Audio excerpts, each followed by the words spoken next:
رب العالمين والصلاة والسلام على رسوله وعليه وأصحابه أجمعين أشهد أن لا إله إلا الله وحده لا شريك له وأشهد أن محمدا عبده ورسوله أما بعد عن أبي عمرو سفيان بن عبد الله رضي الله عنه قال قلت يا رسول الله صلى الله عليه وسلم قل لي في الإسلام قولا لا أسألك أحدا غيرك قال قل آمنت بالله ثم استقم رب اشرح لي صدري ويسر لي أمري واحلل عقدة من لساني يفقهوا قولي ربي زدني علما محترم حضرات میں نے آپ کے سامنے مسلم کی ایک روایت پڑھی ہے.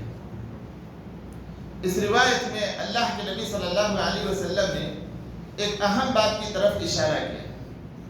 وہ یہ ہے کہ ایک آدمی اسلام میں داخل ہونے کے بعد چھوٹی پریشانی آئے یا بڑی پریشانی آئے اس میں کیا ہے آدمی کو استقامت برتنا چاہیے. محترم حضرات میں اپنے موضوع کی وضاحت کرنے سے پہلے ایک مسئلہ جو صبح میں نے ذکر کیا تھا اس مسئلے کی وضاحت کر کے اپنی بات کو آگے بڑھاؤں گا اختصار کے ساتھ. وہ مسئلہ یہ تھا کہ دو ستونوں کے درمیان یعنی صف بندی کی جا رہی ہے, درمیان میں ایک ستون آ گیا, اس ستون کے بعد صف بندی کرنا کیسا ہے؟ اس ستون کے بعد یعنی ایک مسجد میں پلر صف بندی کی گئی صف ہے, صف میں کیا ہے ایک صف کے بعد جس طرح ستون آیا بیچ میں تو ستون کے بعد صف بندی کرنا کا حکم کیا ہے؟ محترم حضرات اس بار مسئلے میں یہ بات ہے کہ دیکھیے احادیث میں آتا ہے علی رضی اللہ عنہ کہتے ہیں نبی صلی اللہ علیہ وسلم نے ہم کو منع کیا, ہم کو روکا گیا کہ ہم دو ستونوں کے درمیان صف بندی کریں. دو ستونوں کے درمیان صف بندی کرنا بولے تو صف بنانے کے بعد بیچ میں ستون آ گیا تو اس کے بعد صف بندی کرنے سے منع کیا گیا. اور ایک دوسری روایت میں آتا ہے انس رضی اللہ عنہ کی روایت ہے, کہتے ہیں حاکموں میں سے ایک حاکم میں کے وقت کیا ہے دو ستونوں کے درمیان صف بندی کی گئی. جب انہوں نے اس مسئلے کو دیکھا تو انہوں نے کہا اللہ کے نبی کے دور میں ہم اس طرح صف بندی کرنے کو ناپسند کیا کرتے تھے, ہم اس طرح صف بندی کرنے کو ناپسند کیا کرتے تھے.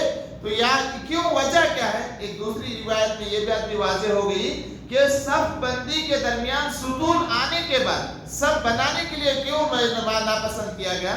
اس لیے کہ وہاں پر صف ٹوٹ جاتی ہے, وہاں پر صف کیا ہو جاتی ہے کٹ ہو جاتی ہے, اس کے بعد دوسری صف شروع ہو جاتی ہے. تو اس لیے کہا گیا کہ صف بندی کے بعد اگر بیچ میں ستون آ رہا ہے تو اس ستون کے بعد صف بندی نہیں کرنا چاہیے.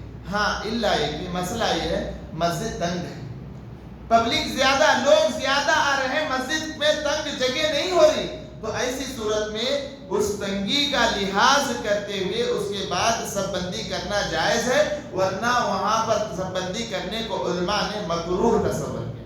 تو لہٰذا ایک مسئلہ تھا جس کو میں نے آپ کے سامنے تذکرہ کیا. اس کو چاہیے کہ جماعت کے ذمہ داروں کو بھی چاہیے کہ اس کی طرف خیال کرے, اور جو آدمی صف بندی کرتا ہے ان کو بھی اس بات کا خیال رکھنا چاہیے. محترم حضرات میں نے آپ کے پاس سامنے ابو عمرو سفیان بن عبد اللہ رضی اللہ عنہ کی روایت پڑھی. وہ کہتے ہیں میں اللہ کے نبی صلی اللہ علیہ وسلم کے پاس آیا, آ کر اللہ کے نبی سے کہا اے اللہ کے نبی قل لی فی الاسلام قولا لا اسألک احدا بعدک, اور ایک روایت میں غیرک ہے. کہا اے اللہ کے نبی صلی اللہ علیہ وسلم دیکھیے اسلام کے بارے میں مجھے ایک ایسا کلمہ سکھائیے میں اس کے بعد آپ کے علاوہ دوسروں سے سوال نہ کروں. کیا سوال کیے؟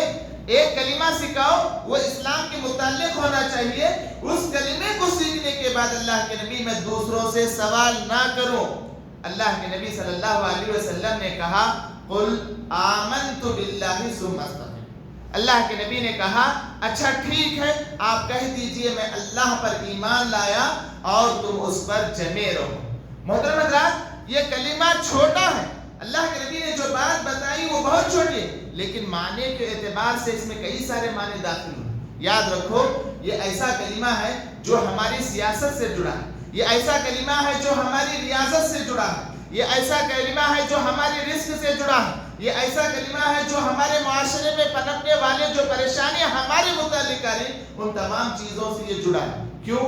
اس لیے کہ آپ موجودہ دور میں دیکھتے ہوں گے مسلمانوں پر کئی سارے مسائل اٹھائے جا رہے ہیں، کئی سارے مسئلے کھڑا کیے جا رہے ہیں، کبھی رزق کا مسئلہ آ گیا، کبھی کسی حکومت کا مسئلہ آ گیا، کبھی کسی مسئلے میں حقوق کے مسئلوں میں سے کسی مسئلے کو چھیڑ دیا گیا، کبھی مساجد کا مسئلہ۔ تو مسلمانوں کے کئی سارے چیزوں میں کیا ہے پریشانیاں آ رہی ہیں مسلمانوں پر۔ تو یاد رکھو ایک بندہ مومن جو اسلام میں مکمل طور پر داخل ہوتا ہے اور کہتا ہے لا الہ الا اللہ کی گواہی دیتا ہے، تو یاد رکھو اس کو چاہیے کہ وہ اسلام پر جمے رہے، کتنی بھی بڑی پریشانیاں کتنی بھی بڑی تکلیف کیوں نہ آئے اس پر جمے رہنا چاہیے۔ اللہ تعالیٰ نے اللہ کے نبی صلی اللہ علیہ وسلم کو اسی بات کا حکم دیا، قرآن میں جا بجا اٹھا کر دیکھیے اللہ تعالیٰ نے اللہ کے نبی سے کہا جس طرح تمہیں حکم دیا گیا ہے ویسے تم اسلام پر جم جاؤ، اور تمہارے وہ ساتھی جو اسلام میں داخل ہوئے ہیں جو گناہوں سے توبہ کرتی ہیں، اور آگے اللہ تعالیٰ نے کہا ان کو چاہیے کہ وہ حد سے تجاوز نہ کرے، اور یاد رکھو بے شک اللہ تعالیٰ تمہارے اعمال سے باخبر ہے۔ محترم حضرات یہ آیت کا ترجمہ ہے، اس میں کیا ذکر کیا گیا؟ اللہ تعالیٰ نے اللہ کے نبی کو حکم دیا کہ آپ کو اوپر تکلیف آئے گی، پریشانی آئے گی، مصیبتیں آئے گی، آپ کو اور آپ کے ساتھیوں کو چاہیے کہ وہ اسلام میں جم جائے، وہ اسلام پر ثابت قدم رہے، مضبوطی سے جم جائے۔ پھر اللہ تعالیٰ نے کہا حد سے آگے مت بڑھو، حد سے آگے تجاوز نہ کرو۔ یاد رکھو اللہ تعالیٰ تمہارے جو کچھ تم کر رہے ہو اللہ تعالیٰ اسے پوری طرح باخبر ہے۔ محترم حضرات اللہ تعالیٰ نے اس کے علاوہ بہت ساری آیتوں میں اللہ کے نبی کو اس بات کی حکم دی۔ اب نبی صلی اللہ علیہ وسلم کا ایمان کیسا تھا، کیسے اللہ کے نبی صلی اللہ علیہ وسلم اسلام میں داخل ہونے کے بعد جم گئے تھے؟ آپ پوری ہسٹری پڑھ کو دیکھو کتنی مثالیں دیتی، پوری ہسٹری آپ پڑھ کے دیکھیے کتنی ایسے مثالیں ہیں جس میں یہ ذکر کیا گیا کہ اللہ کے نبی ایمان پر کیسے جم گئے تھے۔ مختصر چھوٹا سا واقعہ طائف کا واقعہ لے لیجیے۔ اللہ کے نبی صلی اللہ علیہ وسلم طائف قبیلے کے پاس گئے، جا کر اسلام کی دعوت دینے لگے۔ طائف والوں نے کیا کیا؟ دعوت قبول نہیں کی۔ دوسری غلطی کیا کرے؟ معاشرے کے جو ظالم اور ظالم قسم کے اوباش قسم کے لوگ ہوتے ہیں ان کو نبی صلی اللہ علیہ وسلم کے پیچھے لگا دیا، چنانچہ وہ پتھروں سے مار مار کر نبی صلی اللہ علیہ وسلم کو لہو لہان کر دیے۔ اللہ کے نبی صلی اللہ علیہ وسلم دعوت تبلیغ کو چھوڑے نہیں چھوڑے۔ اللہ کے نبی صلی اللہ علیہ وسلم جو اپنا مقصد تھا دعوت و تبلیغ کرنا، اس کے بعد اللہ کے لیے دعوت و تبلیغ کرنا چھوڑ دی اور نہ ہی دین سے پلٹ گئے۔ اتنا ہی نہیں اس پر جمے رہے۔ ان کے قوم فرشتے آ کر کہے اللہ کے نبی آپ کہہ دیجیے، ہاں آپ حکم دیجیے ہم دونوں پہاڑوں کے درمیان ان طائف والوں کو پیس دیں گے۔ اللہ کے نبی نے فرمایا دیکھو اگر یہ قوم ایمان نہیں لائے تو کوئی حرج نہیں، ممکن ہے ان کے قوم سے جو نسل چلے گی وہ قوم والے ایمان ہے، وہ نسل مسلمان ہوگی، اسلام میں داخل ہوگی۔ ایسے ہی ہوا۔ محترم حضرات اتنا ہی نہیں، آپ نماز پڑھتے تو آپ کی پیٹھ کے اوپر اوجھڑی رکھ دی جاتی، آپ چلتے تو آپ کے راہ میں کانٹے بچھائے جاتے، طرح طرح کی تکلیفیں اللہ کے نبی صلی اللہ علیہ وسلم کو دے دیے، یہاں تک کہ سن 10 ہجری میں اللہ کے نبی کو قتل کرنے کا ارادہ بھی کیا، پلاننگ کی ہے اللہ کے نبی صلی اللہ علیہ وسلم کو قتل کرنے کی۔ اس کے بعد اللہ کے نبی مکہ سے ہجرت کر کے چلے گئے۔ تو پوری ہسٹری پڑھ کر دیکھیے، اس کے علاوہ کئی سارے ایسے واقعات ہیں جس میں کیا ہے اللہ کے نبی صلی اللہ علیہ وسلم کو جا بجا تکلیف دی گئی، آپ ان تکالیف میں ان مصیبتوں میں صبر کی، اسلام پر جمے رہے، کبھی پیچھے نہیں ہٹے۔ اس کے علاوہ محترم حضرات صحابہ کی زندگی کو دیکھیے، ایک سے ایک واقعہ آپ کو ملے گا۔ اتنی تکلیف دی گئی، خباب رضی اللہ عنہ تکلیفات کو برداشت کیے بغیر اللہ کے نبی کے پاس آئے، آ کر اللہ کے نبی صلی اللہ علیہ وسلم سے درخواست کی۔ کیا کہا؟ ایک جماعت کو لے کر آئے، آ کر اللہ کے نبی سے درخواست کیا، اے اللہ کے نبی کیا آپ نہیں دیکھ رہے ہمارے اوپر کتنی تکلیفیں ہو رہی، ہمیں کتنی مصیبتیں دی جا رہی، اللہ کے نبی کیا آپ نہیں دیکھ رہے؟ اللہ کے نبی ان کے حق میں بد دعا کیجیے۔ اللہ کے نبی کیا جواب دی؟ اللہ کے نبی صلی اللہ علیہ وسلم نے کہا ارے تم پر تو وہ زمانہ نہیں گزرا جو پچھلے قوموں والوں کے اوپر گزرا تھا، ان کے ایمان لانے کی وجہ سے ان کو آروں سے چیرا گیا، ان کو آروں سے 2 ٹکڑے کر دیے گئے، اور اتنا ہی نہیں لوہے کی کنگیوں سے ان کے جسم سے ان کو گوشت کو نوچا دیا گیا۔ اتنی بڑی بڑی مصیبتیں ان پر آئے اور تم پر کوئی وقت زمان نہیں۔ محترم حضرات بلال رضی اللہ عنہ کو لیجیے، کیا تھا بلال رضی اللہ عنہ؟ غلام تھے۔ آقا کیا کرتا؟ جو آگ رہتا ہے کوئلے ہوتے ہیں, کوئلے پر لٹا دیتا اور بھاری بھرکم چٹان ان کے سینے پہ رکھ دیتا. آپ اس وقت کہتا ہے دیکھو تم اسلام کو چھوڑ دو, محمد کا ساتھ چھوڑ دو, میں بھی تمہیں چھوڑ دوں گا. آپ کی زبان سے کیا نکلا؟ کہتے احد احد احد, اللہ ایک ہے, اللہ ایک ہے, اللہ ایک ہے. اسلام پر اس طرح مضبوطی سے جم جانا ہے. اس کے علاوہ دوسرے بہت سارے آل یاسیر کا قصہ لیجیے, ان کے بالا بہت سارے ایسے قصے ہیں جس سے معلوم ہوتا ہے کہ اسلام میں داخل ہونے کے بعد اسلام میں جم جانا چاہیے. محترم حضرات, ہم لوگ سوچتے ہیں کہ شاید انہی کے حد تک یہ معاملہ تھا. ایسی بات نہیں. جو آدمی جتنا مومن رہے گا, یاد رکھو اللہ تعالیٰ اس کی آزمائش اتنا زیادہ کرے گا. جو جتنا متقی رہے گا, پرہیزگار رہے گا, اللہ تعالیٰ آزمائے گا. اور یہ اللہ تعالیٰ کا منہج ہے, یہ اللہ تعالیٰ کا طریقہ ہے.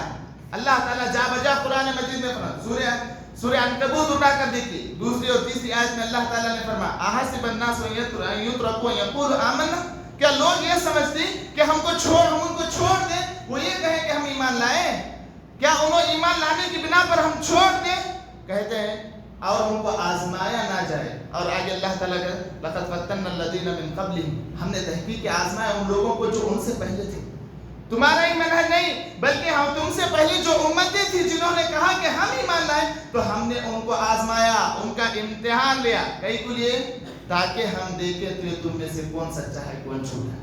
اللہ تعالیٰ آزمانا چاہتے ہیں, اللہ تعالیٰ امتحان لینا چاہتے ہیں کہ اپنے ایمان میں کون سچا ہے کون جھوٹا ہے. اب ایک آدمی ایمان لانے کے بعد جب اس کے اوپر مشاکل آتے ہیں, پریشانیاں آتے ہیں, تو جم کر ثابت قدم رہ کر دکھانا ہے کہ میں مومن ہوں, میں سچا مسلمان ہوں, میں سچا توحید پرست ہوں. جب جا کر ایک انسان کامیاب ہوتا ہے. محترم حضرات, اس کے علاوہ کتاب و سنت میں بے شمار دلائل ایسے ہیں جو یہ ہمیں یہ بات بتاتی ہیں کہ اللہ تعالیٰ امتحان کے خاطر لوگوں کو آزماتا ہے, پریشانیاں دیتا ہے, تکلیفوں میں مبتلا کرتا ہے, دیکھتا ہے کون میرا بندہ سچا ہے, کون میرا بندہ جھوٹا ہے, کیا ایمان میں حقیقت میں لوگ مضبوط ہیں یا نہیں. ہمیں بھی صحابہ کی طرح اسلام پر جم جانا چاہیے, صحابہ کی طرح اسلام پر جم جانا چاہیے, چاہے مصیبت چھوٹی ہو یا بڑی ہو. آج ہمیں کیا کرتی, چھوٹی چھوٹی مصیبتوں میں اپنے آپ کو دوست کھڑا کرتے. کیا بھائی ہم نہ پریشانیاں آ رہی, ہمارے پہ جا بجا تکلیفیں ہو رہی,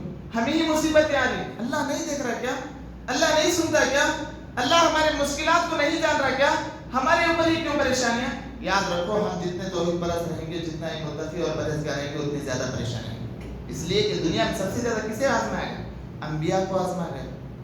سب سے زیادہ جو مصیبتیں آئی, پریشانیاں آئی, کن کو آئی, انبیاء کو آئی. اس لیے کہ سب سے زیادہ اللہ کے متقی بندوں میں سے, پرہیزگار بندوں میں سے. اس کے بعد کون تھے, صحابہ کا درجہ تھا, صحابہ کا درجہ ہے. صحابہ کو دیکھیے ان کی ہسٹری پڑھ کے وہ کتنے متقی اور پرہیزگار ہونے کی بنا پر ان کو کیسے آزمایا گیا.